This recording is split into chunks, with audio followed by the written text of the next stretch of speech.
Assalomu alaykum hammaga. Cobalt M7 mashinasi. Shu eng qimmatimi shunaqa qop-qora salon. Ko'plar avtozapis so'rayotgandi. Hozir bitta zo'r narsani chiqarganmiz. Bu plat orqali qo'yiladi, hech qanaqa program orqali qilinmaydi, chiqqani yo'q.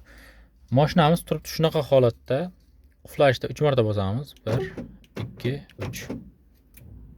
Mashinamiz o't oladi, benzinosi qo'shilgan holatda. Zavod bo'lgandan keyin 2 marta pap qilib qo'yadi. Ogohlantirish uchun quflashni 2 marta bossak mashinamiz o'chadi. 15 minutgacha zavodga o'zini o'zi qizdirib o'chaveradi. Keyin yana bitta zo'r funksiyasi bor buni.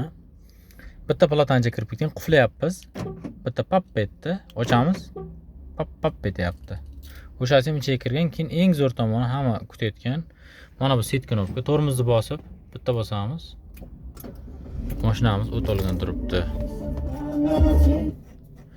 Zo'r tomoni shu mana. Kalitni joyi pustoy turadi. Xohlasalaringiz, xohlaganlar uchun shunday kelib kalitni tiqib, burab qaytib ketaversak ham bo'ladi. O'chirsak, plata o'zini holatiga qoladi. Hech qanaqa blok muammo bo'lib qolgan taqdirda ham ochib haydab ketaversak bo'ladi.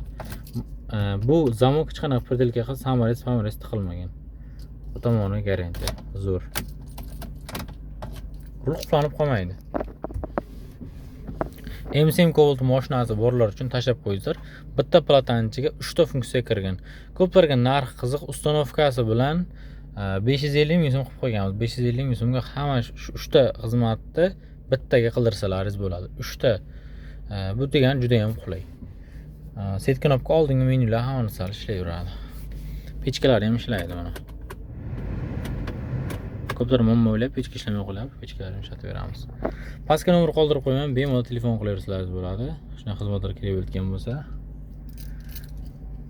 bemalol aloqaga chiqib kelaversalaringiz bo'ladi. Adresimiz Toshkent shahri. E'tibor uchun hammaga rahmat.